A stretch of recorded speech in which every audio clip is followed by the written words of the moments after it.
Israel has stepped up its offensive in Gaza following Hamas-armed militants poured over its heavily fortified border.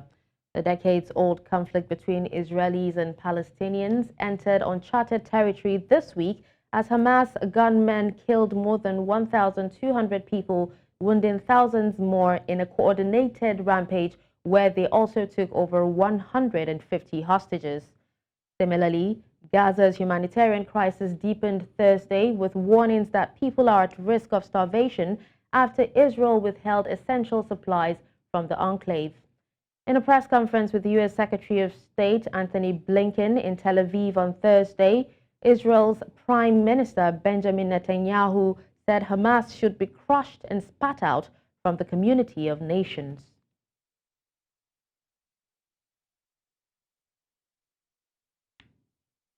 Now, the death toll since the war between Israel and Palestine started is over 2,000 on both sides combined.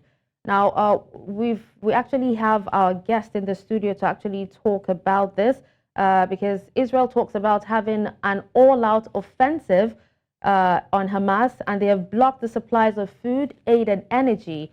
And this actually confirms with humanitarian laws in war situations. But then we have our guest, an author, program manager, gender justice, Atiku-Adejuwon Foundation, Nafisa Atiku-Adejuwon, joining me on the news to talk about the implication of the war, particularly on women, children, and the youth.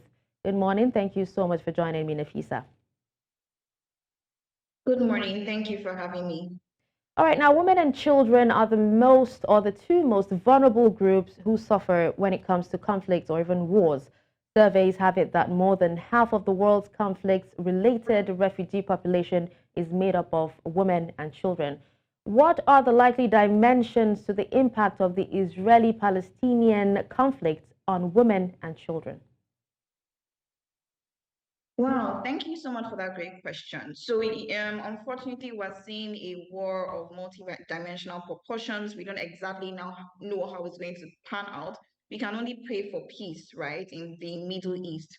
But when it comes to women and children, most especially women, we see how they are the vulnerable population and are most susceptible to the effects of war. We don't even have to look very far. We've seen how the Rwandan genocide in Africa, how it was portrayed and the things that happened, the rape, the sexual violence, and the sexual slavery that were inflicted on the Tutsi women in Rwanda at that time because of their ethnicity and simply because of the fact that they were women.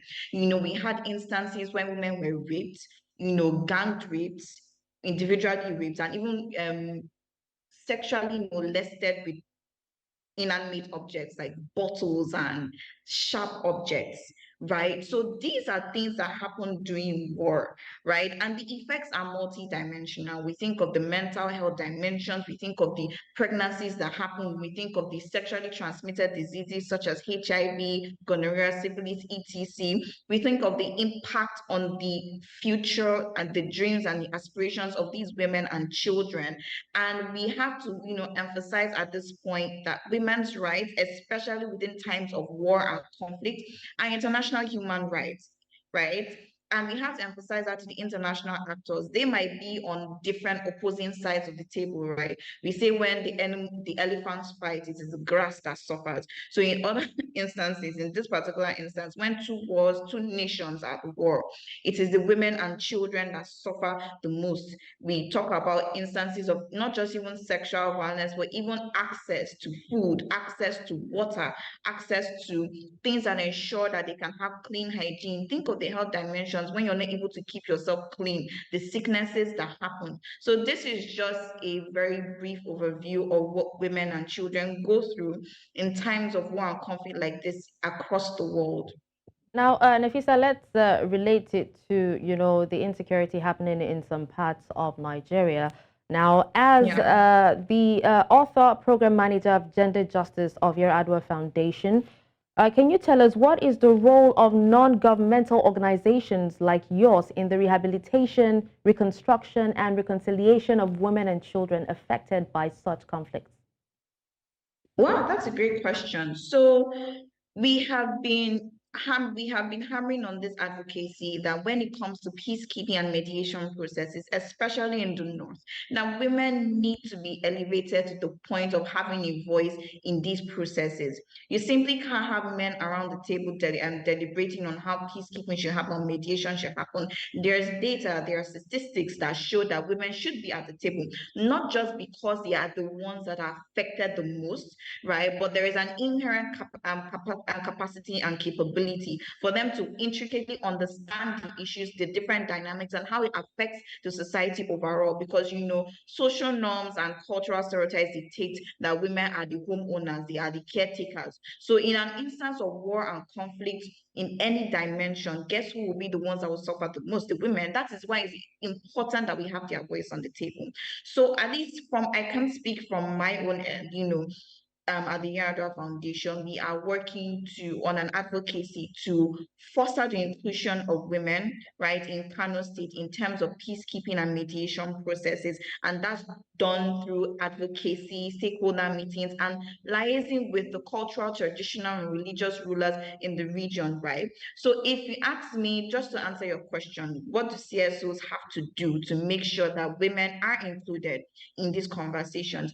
Advocate, have meetings with stakeholders, make it a national policy issue, right? That women need to be involved. Dean Foundation is doing a lot of work when it comes to rehabilitating and reintegrating women into the society. I think about 2 months ago, they just launched a program funded by the French Embassy here in Abuja, which seeks to provide women who have gone through conflict and have suffered the effects of conflict skills, entrepreneurial skills to start up businesses, to build up their lives back again, and also provide mental health services, because no one goes through war and comes out the same. Even in your daily life, you go through trauma and you don't even understand the dimensions of how it affects. Oh, okay, Nafisa, Time, right? if you can actually hear me, Nafisa. Now let's go back to the Israeli-Palestinian, conflict. Now, in recent years, children have actually featured centrally as both the targets and also the perpetrators of violence. Now, can you tell us what are the gaps that need to be addressed in order to enhance a more comprehensive, sustained, and also effective action? And if you can also tell us who are the key players responsible for solving this particular lacuna? Okay, great. Can you hear me? Yes, I can hear you. Please go ahead. Okay, great. So if I got your question right, what do we do to make sure this doesn't happen? Right? What are the sustainable approaches and who are the key stakeholders Yes. to when it comes to I got that right, yeah? Okay, so I think the biggest deterrent to issues like this is accountability and making sure that crimes are held accountable for their actions and are punished. That is the biggest deterrence when it comes to crimes of gender-based violence against.